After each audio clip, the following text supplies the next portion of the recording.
Assalamu alaikum.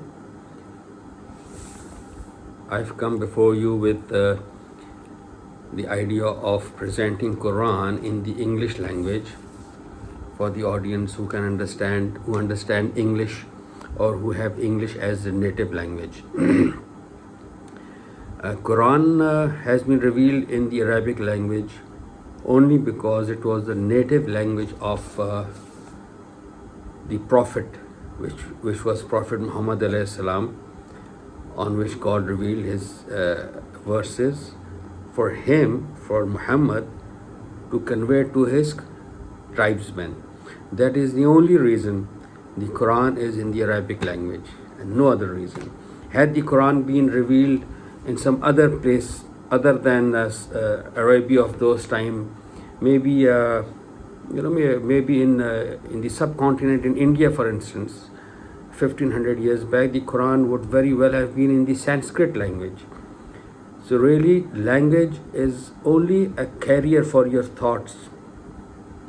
Since Allah or God sent his messenger on a particular area whose native language was Arabic, hence it's in Arabic. Number one, this is very important to understand. So I will endeavor to put across the word of God in the English language. First, I'll read the Arabic as it was revealed on the Arabs and Muhammad alayhi salam, and then to his tribesmen, to his clansmen, and then I'll do the translation and maybe explain a few things if necessary. So I think it is mandatory, obligatory on us. Whosoever wants to understand the Quran has to do so in his own language of understanding. We are very fortunate that we are born in the times when the Quran is in many languages, and we can really have it in Spanish, Russian. There are all sorts of languages it has been translated into. One thing is implied. The original text, as revealed by Allah, by God on his messenger, and he narrated to us, was God's language, not his language, his way of expression. Now, all other translations are human endeavors. Obviously, there'll be differences in the translations. There'll be differences in the approaches because the human element would have entered that. A Quran, later we'll do that also, inshallah. We'll see that Quran has no problems with different interpretations, really. When I say Quran, I actually mean God. God has no problems with different interpretations whatsoever. God only wants to see how sincere we are in understanding and, if necessary, propagating that particular interpretation that we have. There's a very interesting verse in the Quran, in chapter 11, verse 118. It specifically states that Allah says, I'll call Allah as God in the English translation because it's more generic and everybody relates to God. When God states in that ayat is that, had I wished, I would have made everybody one group, one ummah, one group, but they shall differ. So this is actually God's design, that he wants to see how sincere we are in reaching the truths of life. I mean, there are certain truths of life. For instance, we have to earn a living, we have to get married, we have to raise we have a spouse, children, we have to look after them. These are the truths of life. You will work hard, you will end up being paid, you can enjoy life through those legally earned money, and all these things are the truth of life. But there are obviously certain truths of life which are beyond that also. The fact that there is a God, even though our eyes cannot see that. The main thrust of the Quran's message, the advent of the hereafter. We can't see the hereafter now, yet God terms it as the two most tangible occurrences in the universe. The presence of one God, the God, the creator sustainer, the provider of the universe, and the fact that there is a hereafter. There has to be an accountability which God presents in the Quran at all times.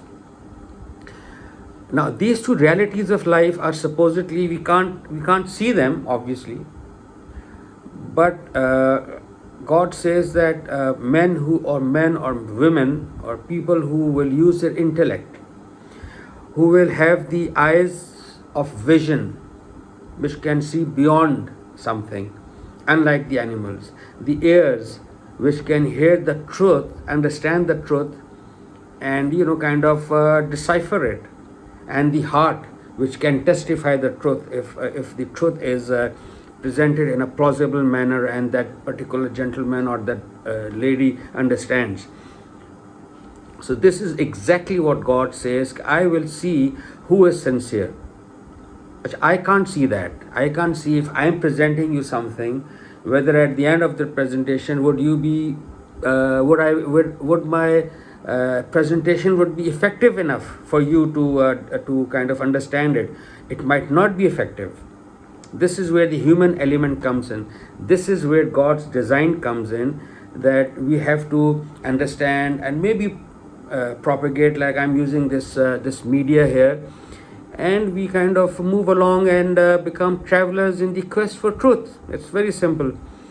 And that is why I thought of another point I would like to clarify here. This is my first segment, is that I am not a scholar of Islam, or I am not a scholar of Quran or anything. I am a normal, in the sense that I am an engineer by profession, and I am not a scholar. I haven't done any degrees or gone after other qualifications vis-a-vis religion. I am a simple engineer who has worked in the engineering profession throughout his life, but I have been a traveler in the quest for truth. This is what I think God expects us to be. This is the primary reason I am addressing you. Unlike a religious scholar presenting at all times, at all forums, I wanted to make this point that an ordinary common man like me, an engineer who has got nothing to do with the formalities of religion as such, but yet I have spent some years along with my profession to understand the word of God. I've tried to put this question to myself: what if there is a God? If there is no God, then obviously nothing matters. But what if there is a God? What if the creator of the universe is there? Is that God that we speak of, or the books speak of, or the holy books speak of? What if he really is the creator of me, of the people around us? What if he is the provider? What if there is a day of judgment where I shall be accountable on my deeds here? We see this at all forums in our life, actually.